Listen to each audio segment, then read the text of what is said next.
de Direito na instituição de ensino IBMEC do Rio de Janeiro, avaliada com nota 5, nota máxima do MEC, que estagiou no PROCON do Rio de Janeiro e na 11ª Vara da Defensoria da Família no Rio de Janeiro, bem como concluiu o curso de pós-graduação. Ao final, aponta decisões do Tribunal de Justiça do Paraná, cujas as emendas são as seguintes.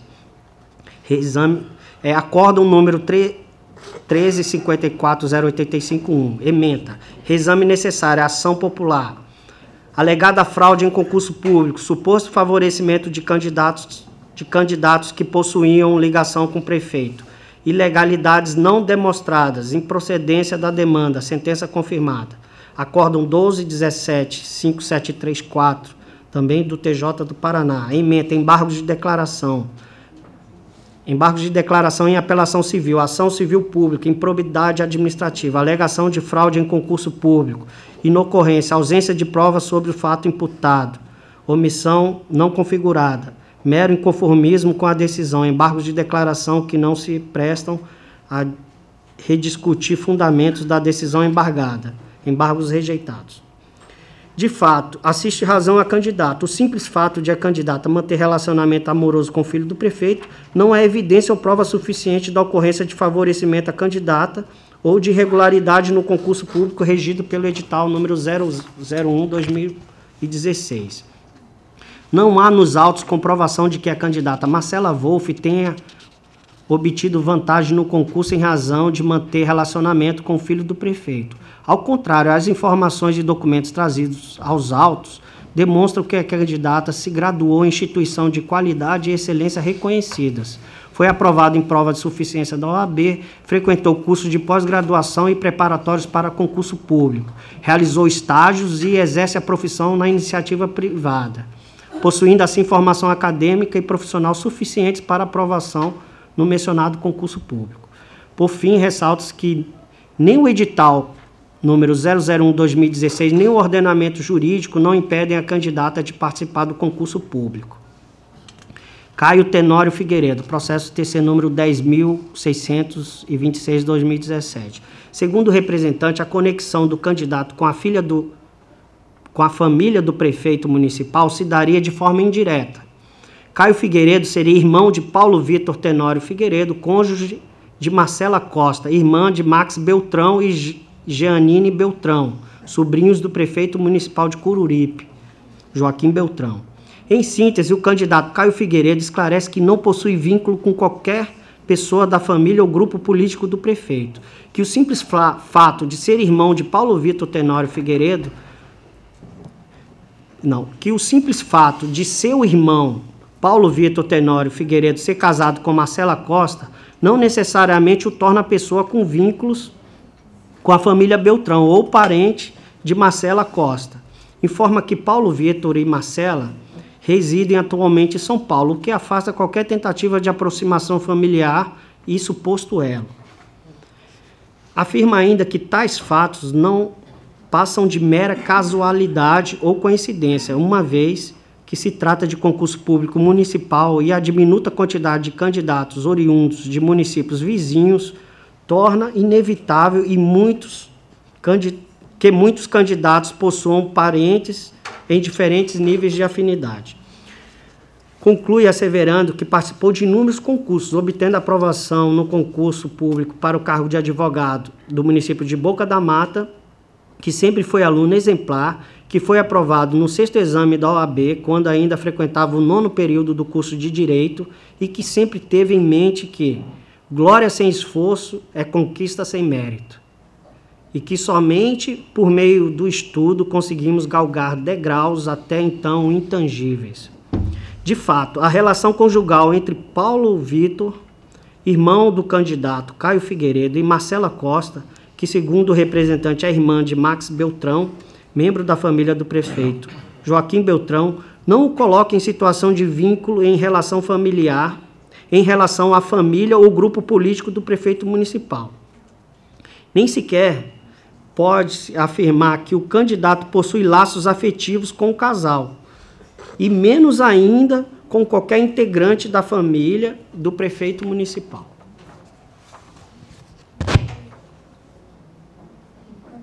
Também nos parece razoável afirmar que, no concurso público em tela, em razão de se tratar de processo seletivo realizado na esfera municipal, em uma região geográfica onde há vários membros da família do prefeito comandando o poder executivo de municípios vizinhos, a possibilidade de existir candidatos com algum vínculo ou grau de parentesco com a pessoa da família ou grupo político do prefeito municipal é especialmente factível, o que, contudo, não é o caso do candidato Caio Figueiredo.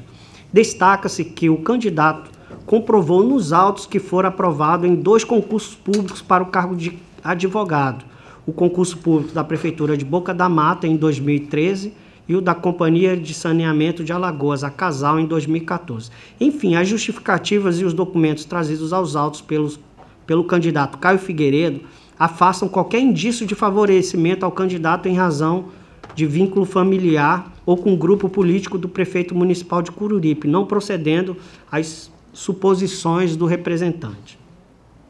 Carlos Henrique Costa Mouzinho, processo TC número 11.003/2017. De acordo com o representante, o candidato Carlos Mouzinho, aprovado na primeira posição no concurso público para o cargo de procurador, exercia à época dos fatos o cargo de procurador do município de Jequiá da Praia, cujo chefe do executivo era o senhor Marcelo Beltrão, integrante do grupo familiar e político do prefeito municipal de Coruripe, Joaquim Beltrão. Afirma o Ministério Público de Contas que o candidato Carlos Mouzinho apoiou pessoalmente a campanha da atual prefeita de Jequiá da Praia, Jeanine Beltrão, componente da mesma família e grupo político do prefeito Joaquim Beltrão, tendo sido secretária de Educação do município de Coruripe. Alega ainda a possível existência de vínculo familiar em razão do sobrenome Costa, que também aparece no nome da então secretária municipal de administração de Coruripe, Roberta Costa. Da mesma forma, aduz suposto vínculo com Rafaela Costa, cunhada de Jeanine Beltrão, atual prefeita do município de Jequiá da Praia. Em suas razões de defesa, esclarece o candidato Carlos Mouzinho, em síntese, que desempenhou as atividades de procurador municipal de Jequiá da Praia por cerca de 3 anos e se desvinculando da atual administração quando da posse da prefeita municipal Jeanine Beltrão, que montou 9 equipes de trabalho, demonstrando a ausência de relação estreita com a citada prefeita, que não há qualquer relação de afinidade entre o candidato e membros do grupo político da família Beltrão, exceto o ex-prefeito de Jequiá da Praia, Marcelo Beltrão, que o fato de estar presente num ato formal, acompanhando o prefeito municipal Marcelo Beltrão e a candidata Jeanine Beltrão, não significa que estava apoiando a candidata. E ainda que estivesse, não haveria qualquer obstáculo legal ou moral a esse respeito. Isso afirmando o candidato. Assegura ainda que não detém qualquer parentesco com a esposa do atual ministro do Turismo, Max Beltrão, que nem sequer sabe de quem se trata. Da mesma forma, em relação à senhora Roberta Costa, pessoa que o candidato afirma que nunca manteve qualquer contato. Finaliza esclarecendo que o fato de parentes de prefeito terem sido aprovados no concurso e pessoas que exerciam suas atividades na administração municipal não pode ser aproveitado para acusar o candidato, que foi aprovado para a única vaga disponibilizada ao cargo de procurador, sendo direito seu a nomeação. Conforme esclarece o candidato Carlos Mouzinho,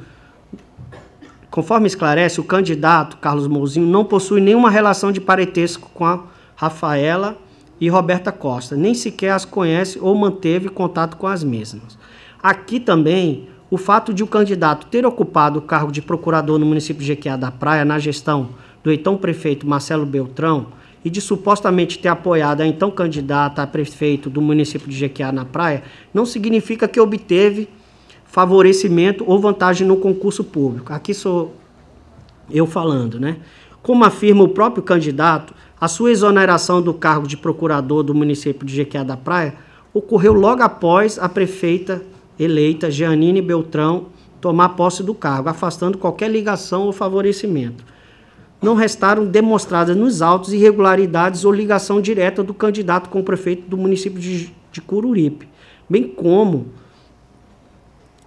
não há lastro probatório a evidenciar favorecimento ao candidato no concurso público.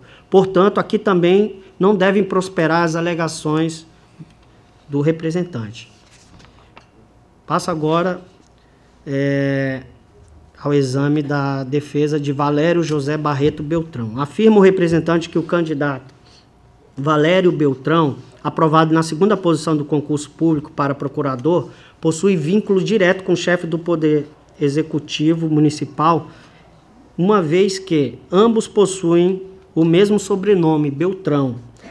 Segundo o representante, o candidato Valério Beltrão exercia à época dos fatos o cargo em comissão de procurador jurídico do município de Coruripe. Aduz ainda que o candidato atuou como pregoeiro do município em questão, devendo ser apurado eventual interferência na contratação da empresa Master Consultoria de Negócios Limitada. O Ministério Público de Contas reforça a ligação entre o candidato e o grupo político do prefeito municipal, apontando a participação do candidato na coordenação da campanha do prefeito Joaquim Beltrão no pleito eleitoral de 2012. Finaliza informando que o candidato figurou entre os doadores diretos da campanha à reeleição do prefeito municipal Joaquim Beltrão. Em suas razões de defesa, esclarece o candidato. Aqui agora o candidato Valério Beltrão. Ele esclarece que o concurso ofertou apenas uma vaga para o cargo de procurador e não 5, como afirmou o representante, entendendo que para a interpretação dos fatos se deve fazer distinção entre número de cargos e de vagas. Que o simples fato de o candidato manter relação de parentesco com o prefeito não constitui lastro probatório ou indício de prova de que houve fraude no concurso público. Que não há impedimento legal para que se candidate à vaga de procurador municipal ofertada no concurso público sob exame. Que o fato de o candidato manter vínculo funcional com a administração pública municipal não constitui obstáculo para sua participação no concurso público, bem como esse vínculo não presume fraude e indaga. Quantos milhares de pessoas que mantêm vínculo funcional com órgãos públicos, muitas vezes buscando a estabilidade ou ascensão funcional, participam de concursos públicos para as próprias repartições na qual mantém atividade laboral. Afirma ainda que, na busca da estabilidade no serviço público, já participou de diversos concursos públicos, obtendo aprovação em uns e reprovações em outros.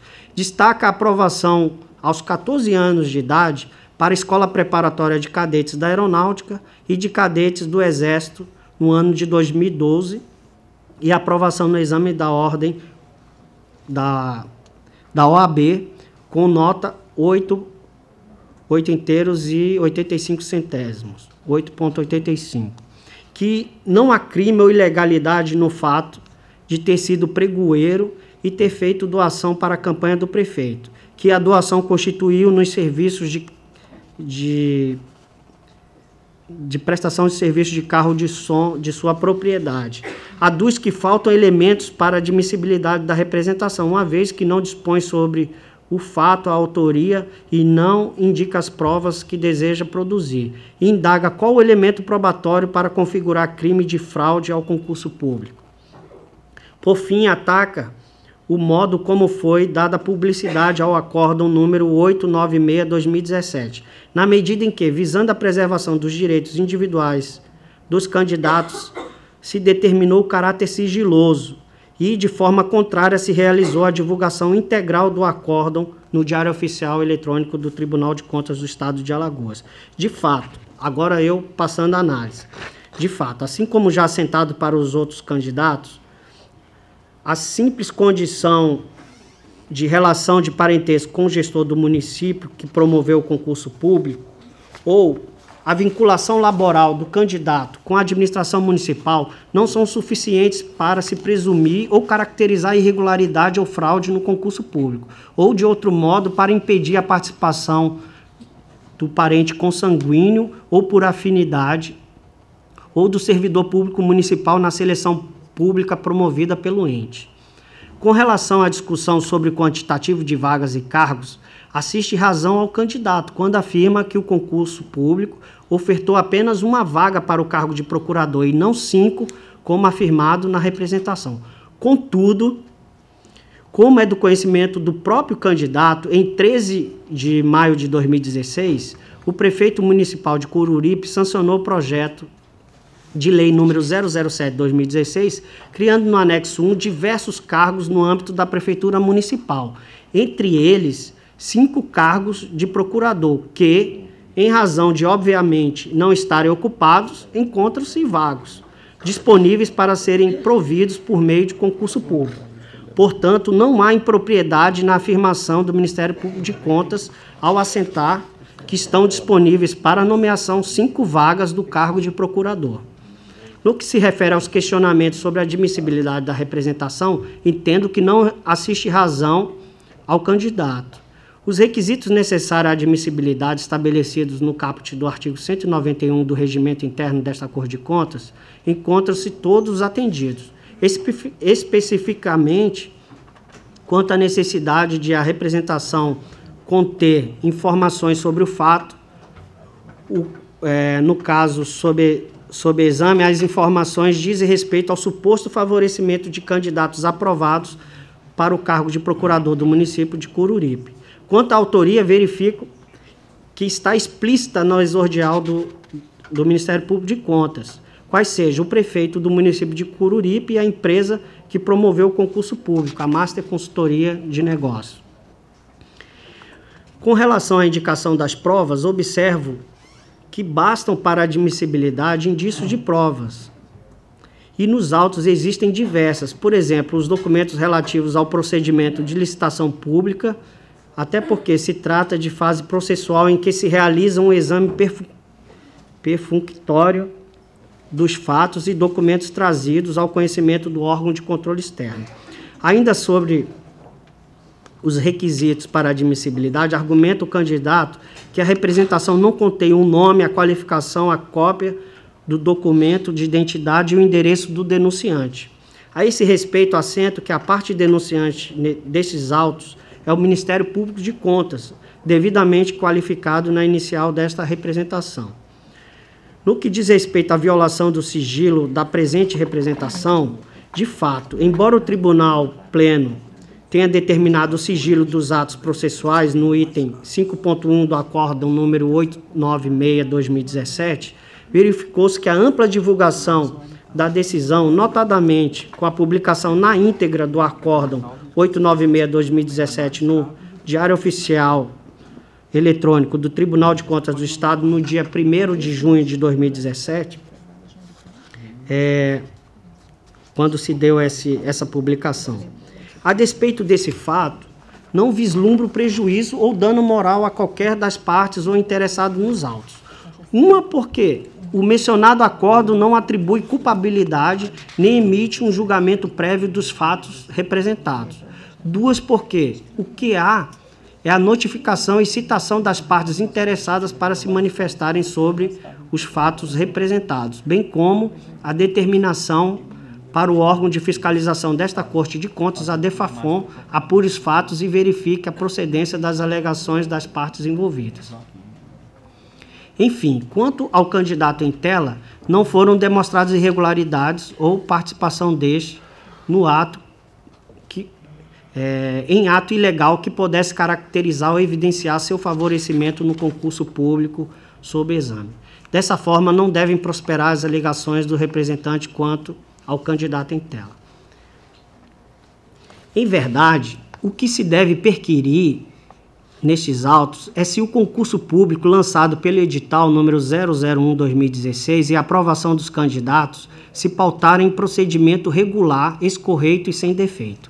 A esse respeito, destaco que o relator do acórdão número 896/2017 deixou assentada a impossibilidade de antecipar o julgamento do mérito naquele momento, tendo em vista a necessidade de se analisar os documentos autuados no processo TC número 3.888/2017. Os mencionados documentos consistem em informações sobre a fase da execução do concurso público relacionadas aos 5 primeiros aprovados para o cargo de procurador, folhas 3.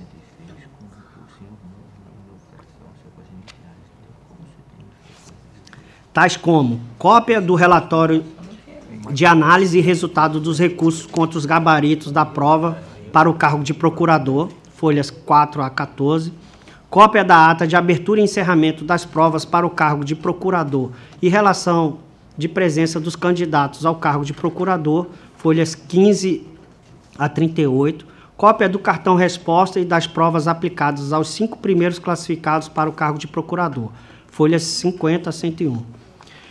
Ao analisar os mencionados documentos, constatei que as respostas aos recursos foram devidamente justificadas pela banca de examinadores, sendo em sua maioria deferidos. As atas de abertura e encerramento das provas foram assinadas pelos candidatos que conferiram os lacres dos envelopes das provas, bem como constam registros das ocorrências verificadas durante a aplicação do exame, como, por exemplo, o número de inscrições dos candidatos faltantes, as assinaturas dos fiscais de provas, dos fiscais da prova e dos 3 últimos candidatos que deixaram a sala de provas, a relação dos candidatos presente à prova e a respectiva assinatura dos candidatos aprovados nas 5 primeiras posições no concurso para o cargo de procurador, cópia dos cartões resposta preenchidos e assinados, bem como das provas daqueles 5 candidatos. A partir da cópia dos cartões resposta constantes nos autos e dos gabaritos definitivos divulgados pela empresa organizadora do concurso público, procedi à contagem dos pontos efetivamente obtidos em cada disciplina por cada um dos candidatos aprovados nas 5 primeiras posições para o cargo de procurador, quadro 1. E aqui eu faço constar 2 quadros onde eu trago esse exame que foi procedido em relação a esses documentos. E aí cotejamos com a nota final atribuída ao candidato, conforme resultado final da prova objetiva publicado pela empresa organizadora do concurso, quadro 2. Bem, como se pode observar, confrontando os 2 quadros, a nota final no concurso público, quadro 2, atribuída à candidata Aline Rosa Araújo Porto, que foi a nota 74, aprovada na 5ª posição, diverge da nota final efetivamente obtida pela candidata, considerada a marcação contida no seu cartão resposta. E aí, assim, o exame se deu pelo cartão resposta, confrontando com a prova e o resultado publicado pela empresa. Bem, em relação a esse fato, verificou-se que na disciplina Conhecimentos de Informática da prova tipo 1 do cargo de procurador, o gabarito definitivo apresentava como resposta para a questão de número 45, a letra C. A candidata Aline Rosa Araújo Porto, conforme constatamos em seu cartão resposta, folhas 88 do processo 3.888/2017, marcou 2 alternativas para essa questão. Ela marcou as letras A e C, devendo ser atribuída nota 0 para essa questão, segundo previsão contida no item 8.2 do edital do concurso público número 001/2016. Todavia, constatou-se que for atribuída à candidata a pontuação da questão 45, uma vez que a nota da candidata na disciplina Conhecimentos de Informática, conforme quadro 2, foi 6, quando sua nota deveria corresponder a 4, uma vez que a candidata obteve apenas 2 acertos nessa disciplina. E, considerando o peso atribuído àquela disciplina, a nota correta seria 4. Assim, a nota final obtida pela candidata Aline Rosa, no concurso público, correspondeu efetivamente a 72, e não 74, como registrado no resultado final publicado. Resultado final da prova objetiva, publicado pela empresa, Master Consultoria. Com relação aos 4 primeiros candidatos aprovados para o cargo de procurador, não foram identificadas incorreções nas notas finais registradas no resultado final das provas objetivas ou outra irregularidade que conduza a supor ter havido fraude no concurso público para o cargo de procurador. Todavia, em razão da constatação do erro quanto à nota final no concurso público atribuída à candidata Aline Rosa Araújo Porto, consistente na atribuição de pontuação à questão com mais de uma alternativa assinalada, questão 45 da prova tipo 1, o que corresponde a 20% dos casos examinados, quer dizer, assim, da amostra, né, que como são 5 candidatos, uma teve esse erro, né, essa irregularidade, então, isso corresponde a 20% dos casos examinados, representando dessa forma razoável risco de que tal erro tenha ocorrido em relação a outros candidatos aprovados em posições imediatamente posteriores à candidata Aline Rosa Araújo Porto, como, por exemplo, o candidato aprovado na 6ª posição, que obteve nota final equivalente a 74, a mesma pontuação daquela que ficou em 5º. Portanto, superior à nota final efetivamente obtida pela candidata Aline Rosa Araújo Porto, assim como a possibilidade de haver outros equívocos em relação à correção das provas e a relação de aprovados para o candidato para o cargo de procurador.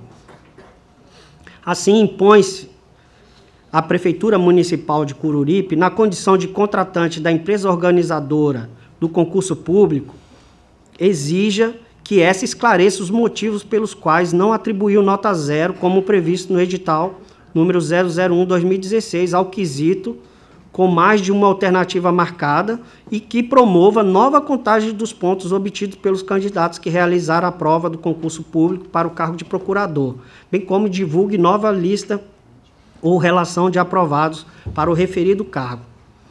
Conforme se observa nesses autos, e no que a estes foram anexados ou apensados, as irregularidades noticiadas dizem respeito exclusivamente a suposto favorecimento a candidatos aprovados para o cargo de procurador. E aqui eu grifei.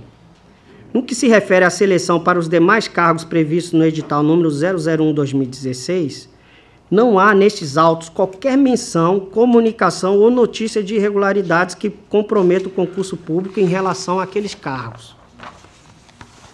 O próprio representante, ao se manifestar no parecer número 655/2018, reconhece que não há indícios de fraude ou irregularidade na seleção para os outros cargos previstos no concurso público lançado pelo edital número 001/2016 e pede a revogação parcial da decisão que determinou a suspensão do concurso público realizado pelo município de Coruripe, para que os candidatos aprovados para os cargos que não são alcançados pelas irregularidades apontadas nestes autos sejam nomeados, devendo recair a suspensão do certame apenas para o cargo de procurador.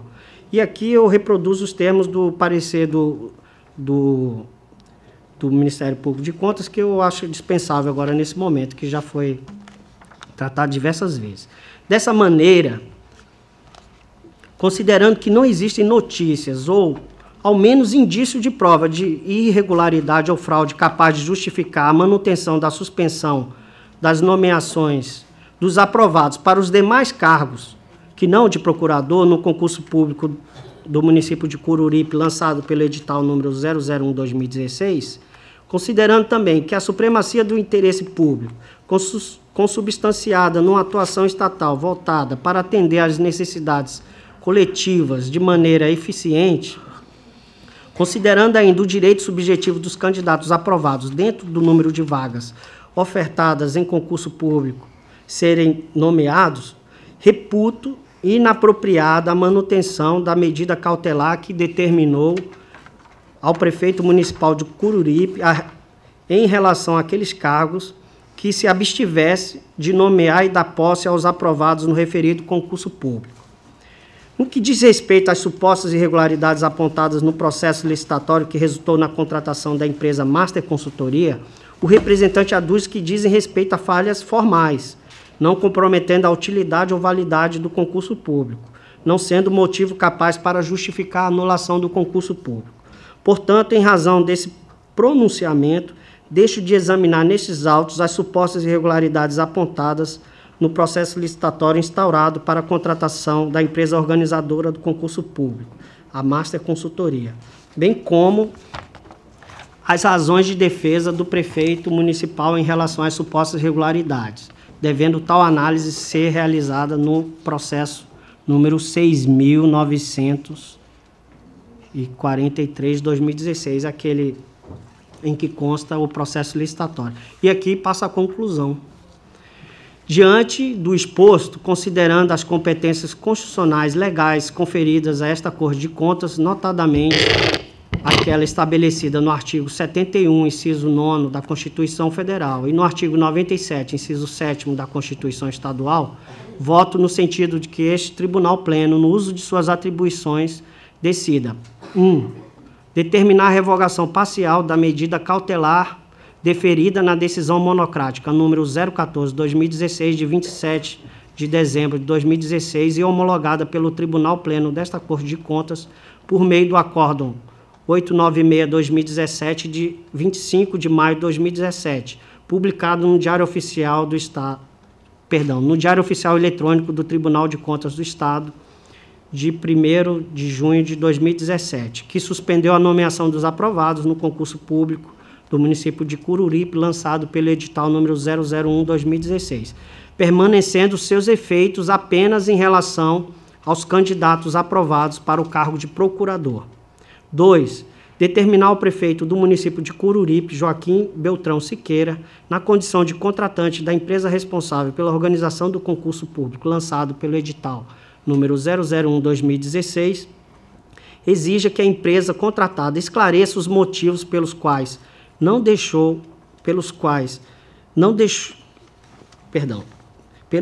deixou de observar a regra estabelecida no item 8.2 do edital número 001/2016, bem como promova nova contagem dos pontos obtidos pelos candidatos que realizaram a prova para o cargo de procurador e divulgue nova relação de aprovados para o referido cargo.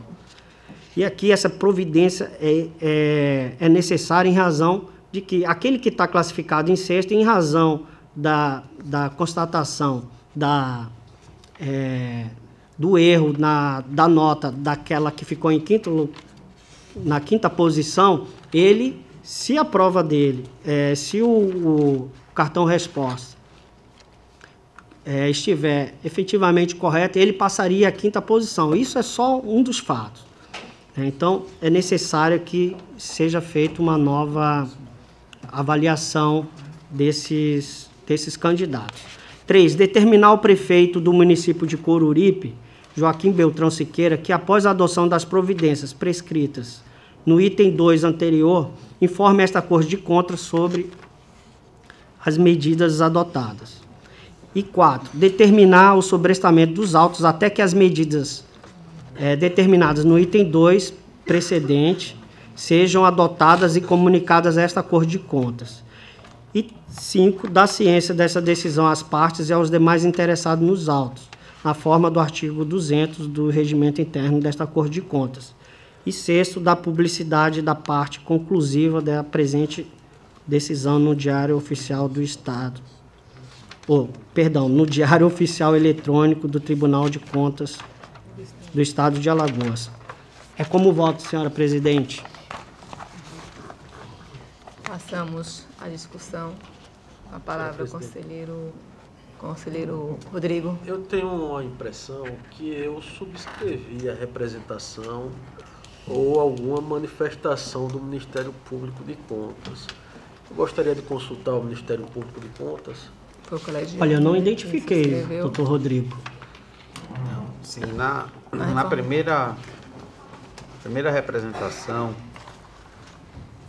não, foi um despacho número 3, 2017, o doutor Rodrigo participou da sessão do Colégio de Procuradores em que foi apreciada o mérito da representação. Não, no próprio parecer 1297 de 2017 do Colégio de Procuradores, o doutor Rodrigo participou. A manifestação é da data de 23 de janeiro de 2017. Assim sendo, eu gostaria de me declarar impedido para votar no presente processo, excelência. Ok. A palavra ao conselheiro Anselmo. Senhor presidente, quero só fazer um registro e reiterar, pelo menos aqui, a minha felicidade, que já nas primeiras discussões eu entendi diferente, que não deveria ter ocorrido sigilo ou algo parecido quanto ao objeto de que trata este processo, tendo em vista que o interesse público está aí posto e aquilo em que resguarda o interesse público não tem substrato nem o sigilo, nem o secreto, nem nada que o valha. E eu quero só reiterar esse posicionamento. Eu queria alguns esclarecimentos, uma leitura, uma fala extensa do conselheiro. Na verdade, pode ser para o Ministério Público ou pelo relator, qualquer colega. A denúncia do Ministério Público, a representação, ela tratou de quê? Da irregularidade da contratação da empresa, é isso? Especialmente assim, o CERN. Pois não, doutor? Os esclarecimentos. É só essa... Houve uma denúncia que foi feita diretamente ao Ministério Público de Contas, né, por alguns candidatos, trazendo essa situação do favorecimento, do possível favorecimento no cargo de procurador. Diante do que foi trazido, o Ministério Público solicitou informações da Prefeitura e fez uma análise completa, abriu um procedimento, fez uma análise completa do edital e vislumbrou algumas irregularidades de âmbito formal na contratação da empresa Master. Certo? Só que o que é que nesse último parecer nós entendemos? Essas irregularidades formais na contratação, tendo em vista quase 2 anos, né, 1 ano e meio pelo menos da representação até o julgamento agora, elas não seriam suficientes para que você impeça a continuidade do concurso público. Seriam irregularidades de natureza formal que poderiam ser superadas, o tribunal eventualmente aplicar alguma penalidade, alguma coisa. Mas, a princípio, como já foi feito em outros concursos, ao ser trazido algo ao Ministério Público de Contas, nós analisamos não apenas o que foi trazido, mas outras questões que permeiam a matéria. E nesse caso, se vislumbrou irregularidades formais na contratação da empresa Master. Tá. Em função disso, eu não sei se a minha sequência de pensamento pode estar equivocada, se é uma questão, mesmo que a denúncia tenha sido originada de uma eventual situação de favorecimento pessoal, mas verificou pelo órgão ministerial alguns vícios no procedimento licitatório. No meu entender, estaria viciado daí em diante tudo. Banca, aplicação e resultado. Inclusive, com a análise que o conselheiro fez, eu acho de um ponto a respeito, inclusive quanto à correção de cartão de resposta e de questões do concurso, por assim dizer. Uma outra dúvida, e essa aqui especialmente para o relator, parece-me que eu vi que esse processo ele não foi instruído pela diretoria competente, não é isso? Pela DEFAFON. Olha só, existe uma manifestação da DEFAFON dizendo que analisou o feito. Então, eu considerei aquela manifestação. Até eu reproduzi aqui o despacho aqui. O que não existe, assim, é relatório, parecer, não tem nada, mas existe uma declaração aqui num despacho, que logo no início aqui, ainda na fase do relatório, eu menciono aqui que, eu posso até ler, são 3 linhas apenas, ele fala aqui, ó, que tendo em vista toda a documentação juntada pelo Ministério Público de Contas nesse processo, bem como os fatos narrados, aí aqui eu grifei, e tendo sido feita análise dos mesmos, quer dizer, eles consideram que fizeram análise. Nada temos a acrescentar ao processo, encaminhando os mesmos para a devida análise. Entendo, senhor relator. Isso, apesar de tudo, a mim parece estranho o órgão competente não ter... Por não, doutor? Senhor conselheiro, é o seguinte, porque nós temos... É uma situação que é de conhecimento de todos, essa deficiência que existe nas diretorias técnicas. O que é que nós imaginávamos? Ao entrarmos com a representação desses indícios de favorecimento, o órgão instrutivo do tribunal iria adotar as diligências necessárias, pedir as provas, fazer verificações, para dizer se aquilo que está sendo trazido como indício se aquilo realmente ocorreu no mundo dos fatos ou não. O problema é que o órgão do tribunal, acho que inclusive teve uma manifestação deles remetendo o processo para a DIMOP, dizendo que seria competência da DIMOP. Eles dizem que é competência da DIMOP, mas não tem... A DIMOP devolveu, e aqui eu vou fazer justiça até aos candidatos que têm vindo ao tribunal já há cerca de um ano, que os candidatos vinham buscando que o tribunal fizesse a instrução do processo, inclusive foram na diretoria pedir que fosse feita a análise para que o tribunal julgasse o mérito do processo. Né? O ideal é que esse processo já estivesse concluído. A ideia nossa ao entrar com a representação é que houvesse a instrução e o processo viesse apenas para o julgamento do mérito. Infelizmente, passados quase 2 anos da representação, não houve essa instrução, vamos dizer, detalhada da DEFAFON. Há uma instrução aí que é colocada como um documento de instrução, mas que, pelo menos no entendimento do Ministério Público, posso dizer isso até porque nós não demos o parecer de mérito, porque entendemos que essa manifestação da DEFAFON não é um relatório técnico conclusivo da diretoria. Né? Não podem, passados quase 2 anos da representação, ficar diversos candidatos à mercê de um processo que não se finaliza no tribunal, e é em razão disso, né, em razão do princípio da duração razoável do processo, que nós, nesta feita, até porque inicialmente pugnamos pela suspensão da totalidade do concurso, tendo em vista irregularidades na contratação da empresa master. Vou dar um exemplo, por exemplo, na cotação de preços, houve uma cotação de preços apenas de 2 empresas. Perfeito. Não foi cotado o preço de 3. Isso é uma irregularidade? É uma irregularidade. O próprio TCU aponta, tem jurisprudência reiterada. O Tribunal de Contas aqui também tem jurisprudência já dizendo que deve ter no mínimo 3. Certo. Mas entendemos que, tendo em vista que foi despedido o recurso para fazer o concurso, que uma série de candidatos fizeram essas provas, o concurso está apto. Existe candidato, sabe, foi homologado o concurso.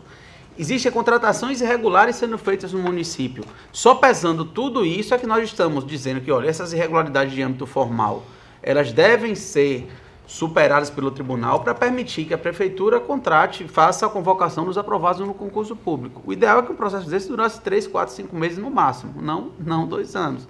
Né? E que realmente essa questão da deficiência, o Ministério Público não precisa trazer, ou qualquer denunciante, na sua representação, ele não precisa trazer todos os elementos para que a representação seja acolhida. A Lei Orgânica e o Regimento exige que nós tragamos os indícios, né? Que a gente traga os indícios de fraude. Nós apontamos indício de favorecimento, que foi 5 pessoas relativamente próximas de um determinado grupo político, que é o grupo político que detém a prefeitura. Nós não dizemos, nós trazemos como um indício. O tribunal, essa análise que foi feita pelo gabinete de Vossa Excelência, conselheiro Sérgio, deveria ter sido feita há 2 anos atrás pela diretoria do tribunal. É uma parte disso aí. Conselheiro, só para acrescentar. Veja só, eu acho que essa discussão, que a diretoria efetivamente não fez, mas eu acho que as diligências que o gabinete do conselheiro Sérgio fez, na verdade, ele supriu a deficiência, ele supriu aquela deficiência que estava existindo na diretoria. É só isso que eu quero acrescentar. Não foi feito no setor certo, mas o gabinete fez e está trazendo em cima de tudo isso que já foi dito, que eu não vou... Mas ainda assim ele pede novas providências para o cargo de procurador. O procurador está pedindo... no sentido de reexaminar todo aquele processo, porque o cartão resposta ali é evidência de que aquela pontuação atribuída àquela candidata está incorreta, porque nós pegamos cada questão daquela, verificamos, planilhamos, né, e verificamos os acertos de cada candidato em cada disciplina e depois a totalização dos seus pontos. Como foram 5, foram poucos, não foi muito trabalhoso isso aí. Então verificamos que para aquela candidata, naquela disciplina, ela teve apenas 2 acertos. Como o peso é 2, então a nota dela deveria ser 4. E ali no resultado do concurso veio 6. Quer dizer, eu pelo menos imagino que a correção dessas provas dos cartões de resposta seja por meio eletrônico, ou seja, um visor ali, alguma coisa, não uma coisa feita manualmente por uma pessoa, mas por meio eletrônico, em que seja feita a leitura daquele cartão. Então, se a leitura daquele cartão apresentou um erro ali, então isso pode haver outros. Até para outros candidatos. Exatamente. Então, é nesse sentido que eu aponto. E com relação a... Eu peço permissão ao conselheiro para falar que, com relação a essa questão da instrução, a gente eu não podia mais, eu tive ciência desse processo agora em janeiro. Eu comecei a substituir em setembro do ano passado. E em janeiro eu tive conhecimento desse processo e determinei assim, novamente a diretoria que procedesse esse exame. Eu consignei no despacho que apresentasse relatório, parecer, e só que isso aí não foi feito. Aí foi encaminhado um novo despacho dizendo que isso era competência da DIMOP, que, no meu entendimento, não corresponde, porque não se trata de ato pessoal, é uma representação. É uma representação, outra coisa. Embora afete aqueles atos lá, mas não se trata disso. Então, eu não podia deixar os interessados, os candidatos aqui, aguardando mais tempo. Né? Então, eu ainda demorei assim, cerca de 30 dias para realizar esse exame e elaborar o relatório e o voto. Já foi muita coisa, mas assim, o gabinete todo se dedicou a esse processo exatamente pela aflição deles, que eles precisavam ter a resposta disso aí, porque isso aí já decorre mais de 2 anos, né? 2 anos. Continua a discussão com a palavra, conselheiro. Senhor presidente, na verdade, o que o senhor falou é muito importante, de firmar até o alcance do nosso procedimento. Evidentemente que nós temos um poder aqui diferenciado com relação ao Poder Judiciário, que é o poder de agir de ofício. Evidentemente, o senhor deve concordar comigo, que isso não faz com que os nossos gabinetes sejam órgãos instrutivos, todos estamos de acordo. Mas é justamente isso, firmar esse alcance do nosso fazer, do nosso ministério, na verdade, até onde podemos fazer isso, instruir ou perto de uma instrução e também julgar, porque isso, na verdade, acaba por ir num requisito fundamental nosso na hora de julgar. Eu não estou criticando, porque você está nem desfazendo o esforço hercúleo que Vossa Excelência trouxe nos autos, mas isso, em regra, ele vai ali na nossa isenção para não julgar, mas até para elaborar o voto e trazer para que o pleno julgue da forma em que nós nos entendamos conforme a verdade lá, processual a verdade, os documentos que constam dos autos. Porque algo assim, eu estou enlarguecendo isso, mas vou citar um exemplo exagerado, Tuênio. Imagina que eu tenho um processo, no mesmo patamar que está 2 anos no Ministério Público, 3 anos, um exemplo, e eu faço esse mesmo procedimento. É só esse que nós citemos aqui, coloquemos um alcance nessa nossa forma de agir. Porque entendo que, repetindo, reiterando, mesmo que tenhamos o poder de agir de ofício, aí a nossa atividade julgadora de entendimento fica um pouco prejudicada pelo fato realmente de nós instruirmos e não termos tido assim uma dialética dos vários setores competentes da Corte para fazê-lo. Você me dá uma parte, conselheiro? Não, sei. Nem sempre serve, nem sempre, quase nunca serve. Sei disso. Bem, é o seguinte, nesse caso específico aqui desses autos, o próprio órgão instrutivo, ele se abdica de realizar o exame. Na verdade, ele declara aqui que realizou a análise. De fato, a gente sabe que ele não realizou esse exame que nós procedemos aqui, que acabei de relatar. Mas ele se abdica disso aqui, fala que não, já analisamos, está tudo beleza, e aí, agora com você. Então, o que nós procedemos, claro, é uma instrução, mas o que nós procedemos foi o exame, né, das alegações de defesa e dos documentos trazidos aos autos, que não pode ficar sem resposta. E eu penso que eu enfrentei todos. Nós enfrentamos todas as alegações aqui. E é isso que deveria fazer os nossos órgãos instrutivos aqui, né? Então, não só enfrentar as alegações de defesa, mas também examinar todos os documentos. E aí apresentar um relatório e um parecer. Mas Assim, não vou me prolongar nisso, porque isso eu acho que até é uma discussão mais administrativa, mais interna, digamos. Não, eu ia fazer uma consideração, eu vou fazer, já que o conselheiro Anselmo está aguardando o pronunciamento. Eu também enxergo com preocupação essa instrução feita no âmbito dos gabinetes, até porque, em tese, os conselheiros têm que ser isentos para o julgamento. Então, a instrução deve ser feita num órgão externo ao gabinete, na diretoria. Apesar de não vincular, mas é obrigatório, não é, doutor? Exatamente, é obrigatório. De qualquer sorte, eu penso que a justificação do porquê que isso está sendo feito no gabinete seria uma forma de suprir, de alguma maneira, essa ausência de manifestação da diretoria técnica. Pelo que o conselheiro Sérgio está colocando, a diretoria está dizendo que está tudo ok. E ele teve que avançar na análise para poder mostrar as inconsistências que existiam nos autos. Isso só revela, né, a necessidade que temos de melhor aparelhar as diretorias do tribunal. Isso até revelaria, talvez indispensável na sessão de hoje, nosso corregedor diante de um fato desse, que apesar dos pareceres evidentemente não serem vinculativos, mas são peças obrigatórias e que nos permitem infirmar ou confirmar aquilo que foi por elas obrigatoriamente diretorias técnicas realizadas. Era esses esclarecimentos, senhora presidente, que eu queria, e eu estou satisfeito com o que foi nos explicado, senhora presidente. Então, esperar o conselheiro Sérgio chegar, né, para colocarmos em votação. Não podemos adiante. Já votou. Então, já tem um voto dele. Está em votação o processo relatório pelo conselheiro Sérgio. Conselheiro Otávio, como vota? Conselheiro presidente, eu acho que depois de todas essas colocações e o relator queria até parabenizar, um trabalho excelente.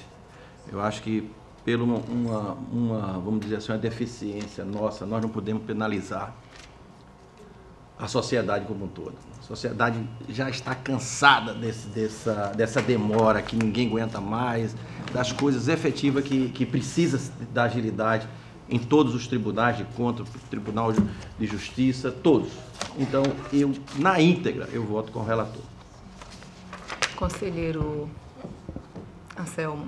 Senhora presidente, eu acompanho o relator, mas queria fazer aqui 2 registros. O primeiro é com relação ao que eu já disse, esse alcance em nós instruirmos e julgarmos, elaborar o voto e julgarmos. Temos que citar, temos que aqui colocar uma baliza, verificar em que alcance podemos fazer isso. E a segunda, quanto à questão que acredito que, havendo a revogação parcial, já poderia ser dado prosseguimento à outra parte do concurso, que aqui não está mais sendo impugnada, com as nomeações, continuação, posse. Agora, é importante citar que o que o senhor Sérgio falou, que se aplica somente aos cargos de procuradores ou a todos os cargos do concurso, que isso só pode ser feito depois da empresa certificar que a gabaritação está correta, a não ser que eu tenha entendido de outra forma. Não, ele está liberando para os outros cargos e mantendo a suspensão para o cargo de procurador. Só de procurador. Porque para os outros cargos não houve nenhuma denúncia de favorecimento. Tá, então a análise que foi feita, a instrução foi só com relação Só de procurador. Tá certo. Então, e para 5 candidatos, os 5 primeiros. Então, dessa forma, eu acompanho o voto do relator, fazendo esta pequena ressalva quanto a esse alcance instrutório dos gabinetes. É assim o meu voto, senhora presidente. Esse é o conselheiro. O conselheiro Rodrigo já está impedido. Está impedido. Então, aprovado o voto do conselheiro Sérgio. Continuamos a relatoria pela ordem para relatar o conselheiro Otávio Lessa.